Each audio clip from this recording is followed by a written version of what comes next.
میرے امام کو تیار کیا گیا. کیا تیاری تھی؟ اندازہ کیجیے. آپ کو امامہ شریف جو سر پر پہنایا گیا، دستار جو باندھی گئی، وہ اپنے نانا جان کی دستار، وہ والی دستار جو میرے آقا نے معراج کے وقت سر پہ رکھی. دیکھنے میں تو وہ سیدھا تھی، لیکن کتنی برکت والی تھی جو حضور نے سر پہ رکھ کر معراج پہ اللہ کی بارگاہ میں گئے تھے. وہ دستار حضرت امام حسین نے سر پہ باندھی، اور حضرت امیر حمزہ کا جبہ آپ نے بدن پہ پہنا، اور بھائی حسن رضی اللہ تعالیٰ عنہ کا اللہ اکبر پٹکا اپنے موڈے پہ لیا، اور بابا علی کی وہ حیدر کرار ذوالفقار تلوار اپنے ہاتھ میں لی. تو بی بی زینب رضی اللہ تعالیٰ عنہ دیکھ رہی تھی اور کہنے لگی بھیا ذرا 1 منٹ تو رک جاؤ، 1 منٹ رک جاؤ، ایک چیز کی کمی رہ گئی ہے. اللہ اکبر، نانا جان کی دستار بھی ہے، چچا حضرت امیر حمزہ کا جبہ بھی ہے، اور بھائی حسن کا پٹکا بھی ہے، بابا علی کی تلوار بھی ہے. ایک چیز کی کمی ہے. آپ پریشان ہوئے کہ کس چیز کی کمی ہے بہنا؟ ابھی آپ اندر گئی، ایک پرانے سے صندوق میں سے ایک چادر نکال کر لائی. فرمایا یہ اما فاطمہ کی چادر ہے، یہ اما فاطمہ کی چادر موٹے پہ لے. اللہ اکبر. اب وہ چادر اڑائی. اب میرے امام نے تھوڑی دیر کے لیے خاموشی کی، آنکھوں میں آنسو آئے. بی بی پاک نے پوچھا بھیا کس چیز نے آپ کو رلا دیا؟ جوان علی اکبر گیا، آپ نہیں روئے. حضرت عباس گئے، آپ نہیں روئے. اللہ اکبر. حضرت قاسم شہید ہوئے، آپ نہیں روئے. اونو محمد نے قربانی دی، آپ نہیں روئے. معصوم علی اصغر کے حلق پہ تیر پیوست ہوا، آپ نہیں روئے. اب آنکھوں میں آنسو کیوں آ گئے؟ اب پھر عرفتن فرمانے لگے بہنا بس خیال آ گیا، جس وقت میرا نانا معراج پہ جانے لگا تو براق سواری بن گئی. براق پہ چڑھانے والے جبریل اور اسرائیل دیگر فرشتے تھے. اور جب میرا بابا علی خیبر کی طرف جانے لگا تو میرے نانا پاک نے خود گھوڑے پہ چڑھایا تھا، لیکن جب بار حسین کا آیا تو آج واقع پکڑنے والا کوئی نہیں رہا، آج حسین کو گھوڑے پہ چڑھانے والا کوئی نہیں رہا. تو آپ نے فرمایا بھائی آپ کی بہن زینب ہے نا، جس ماں کا دودھ آپ نے پیا تھا اسی ماں کا دودھ میں نے بھی پیا ہے. جس بابا علی کا خون آپ کی رگوں میں ہے اسی بابا علی کا خون میری رگوں میں بھی ہے. آپ نے فرمایا بہن ابھی تک میں نے بڑی بہادری سے، بڑی دلیری سے، بڑے صبر و استقلال سے یہاں پر مقابلہ کیا ہے، اور میں انشاءاللہ اسی حالت میں شہید بھی ہو جاؤں گا، لیکن مجھے بات کی فکر ہے کہ بی بی فاطمہ کے پردے پہ آنکھ نہ آ جائے. آپ نے فرمایا بھیا قیامت تک نانے کے امتی آپ کے خطبے پڑھیں گے، آپ کی بہادری کے تذکرے کریں گی، آپ کے صبر و استقلال پہ گفتگو کرے گی، تو اس کے ساتھ ہی میرے پردے کی بھی بات کریں گی. ایسا پردہ کر جاؤں گی، ایسا پردہ دکھاؤں گی کہ اما فاطمہ کے پردے کی لاج رہ جائے گی. آپ پریشان نہ ہوئیں، میرا نام بھی زینب ہے. تو میرے بھائیوں، دوستوں، بزرگوں، حضرت امام حسین قدم اٹھانے لگے تو خیمے کے اندر سے حضرت رباب رضی اللہ تعالیٰ عنہ نے آواز دی یا امام خدا کے لیے ابھی مت جائیں، تھوڑی دیر کے لیے ذرا خیمے میں تشریف تو لائیں. حضرت رباب حضرت امام حسین کی بیوی تھی. یہ کربلا کے میدان میں امام پاک کی 3 بیوی آپ کے ساتھ تھی، حضرت رباب، حضرت شہربانو، حضرت لیلا. یہ تینوں حضرت امام حسین کی زوجہ محترمہ تھی، یہ آپ کے ساتھ تھی. حضرت رباب نے جب خیمے میں بلایا تو کیا دیکھتی ہیں کہ بی بی سکینہ، حضرت رباب، بی بی سکینہ اور زین العابدین رضی اللہ تعالی عنہ کی والدہ محترمہ تھی. اب جناب والا بی بی سکینہ بے ہوش ہے. حضرت رباب کہتی ہیں یا امام جانے سے پہلے اس کو تو ہوش میں دلا کر جاؤ، یہ آپ کی بیٹی سکینہ یہ بے ہوش ہو گئی ہے. امام پاک نے سینے سے لگایا اور پیشانی کو چوما اور فرمایا بیٹی سکینہ اٹھو، تمہارا ابا جا رہا ہے. بیٹی اب کیوں؟ بیٹی جب تمہارا چچا عباس گیا تم نے گلہ نہیں کیا، جب تمہارا بھائی قاسم شہید ہوا تم نے شکایت نہیں کی، جب تمہارے بھائی علی اکبر کی لاش پر گھوڑے توڑائے گئے تم نے شکایت نہیں کی، جب تمہارے بھائی اصغر کے حلق پر تیر پیوست ہوا تم نے گلہ نہیں کیا، جب تمہارے بھائی اونو محمد قربان ہوئے تم نے کوئی شکایت نہیں کی. بیٹی اب باپ جاتا ہے تو بے ہوش ہو گئی ہو. آپ کو ہوش نہ آیا. آپ نے اپنی بہن زینب کو آواز دی کہ میری بہن ادھر آؤ، میری بیٹی سکینہ کا خیال رکھنا، اس کو رونے مت دینا، جب یہ ابا ابا کر کے مجھے پکارے تو اس کو دلاسا دینا، اس کے سر پہ شفقت کا ہاتھ رکھنا، اس سے پیار کرنا، اسے یتیمی کا احساس نہ ہونے دینا۔ بس خیمے کے اندر کہرام مچ گیا، بیویوں کی چیخیں نکل گئی۔ میرے امام پاک جب خیمے سے باہر نکلے، اپنے گھوڑے پر سوار ہوئے، ارے گھوڑا بھی وہ عام گھوڑا نہ تھا، جب گھوڑے پر سوار ہوئے گھوڑے کو اشارہ کیا، گھوڑے چل، میدان کے کارساز کی طرف چل، گھوڑا نہیں ہلا، گھوڑے نے سر ہلایا لیکن اپنی زبان سے کچھ کہنے لگا، اور عرض کی گھوڑے نے، یا اللہ مجھے تو کاش زبان دیتا، میں بھی اپنے امام کو کچھ کہتا، اللہ اکبر، لیکن اشارے سے وہ نہ چلا۔ امام نے پھر ایڑی ماری، گھوڑا نہ چلا، امام نے پھر چلانا چاہا، گھوڑا نہ چلا۔ اب حضرت امام حسین نے جب دیکھا تو آپ کی بیٹی سکینہ نے گھوڑے کی لگام تھامی ہوئی ہے، گھوڑا کیسے چل سکتا تھا؟ آپ نیچے اترے، اپنی بیٹی کو سینے سے لگایا، پیار کیا، کہنے لگی، ابا چچا عباس گیا، سکینہ یتیم نہیں ہوئی، ابا حضرت قاسم شہید ہوئے، سکینہ یتیم نہ ہوئی تھی، بھائی علی اکبر شہید ہوا، سکینہ یتیم نہیں ہوئی تھی، بھائی علی اصغر شہید ہوا، سکینہ یتیم نہیں ہوئی تھی، اور محمد گئے، سکینہ یتیم نہیں ہوئی تھی، ابا مجھے یتیم مت کرو۔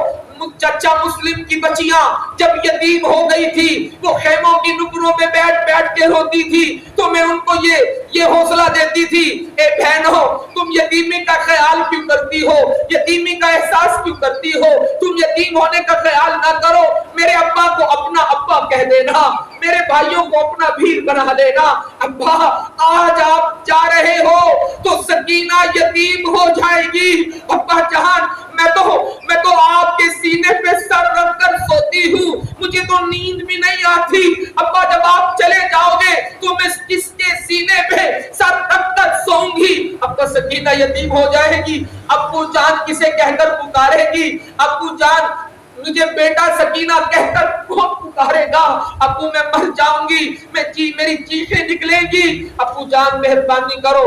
اللہ اکبر، امام کی آنکھوں میں آنسو آ گئے، اور اتنے آنسو آئے جس وقت شمر لعین ابن زیاد کے دربار میں پہنچا تو شمر سے پوچھا، اے شمر تجھے پورا واقعہ میں کوئی ایسا منظر بھی آیا جس میں تجھے ترس آ گیا ہو؟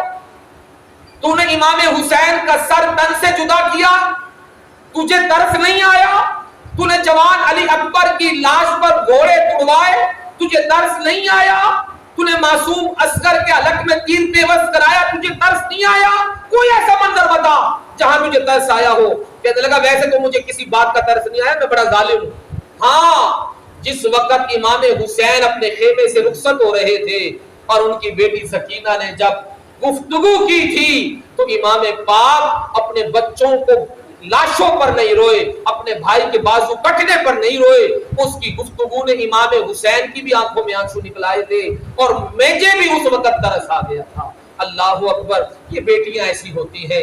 میں اس بات کو مختصر کروں، پھر امام پاک میدان میں آئے اور اس شان سے آئے کہ حضرت علی کا خون ہونا ثابت کر دیا، اور آخر کار پھر آپ بھی شہید ہوئے۔ یہ ہے داستان کربلا۔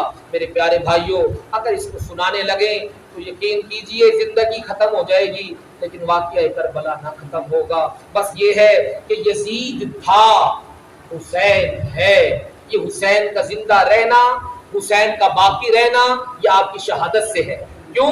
اللہ فرماتے شہیدوں کو مردہ مت کہو، گمان بھی مت کرو، کہنا تو دور کی بات ہے، فرماتے گمان بھی مت کرو، ایک عام شہید زندہ ہے تو یہ تو شہیدوں کے سردار ہیں، سید الشہداء ہیں، یہ زندہ کیوں نہیں ہے؟ یزید مر مٹ گیا، اس کا نام ختم ہو گیا، امام حسین کے ماننے والے آج بھی ہیں اور قیامت تک ہوتے رہیں گے۔ اللہ کی بارگاہ میں دعا کرتے اللہ ہمیں غم حسین عطا فرمائے، کیونکہ حافظ نے کیا خوب کہا تھا کہ بخشش ہے اس کی لازم سجد کے غم میں حافظ، دو چار آنسو رو کر جس نے بہا دیے ہیں، وما علینا الا البلاغ۔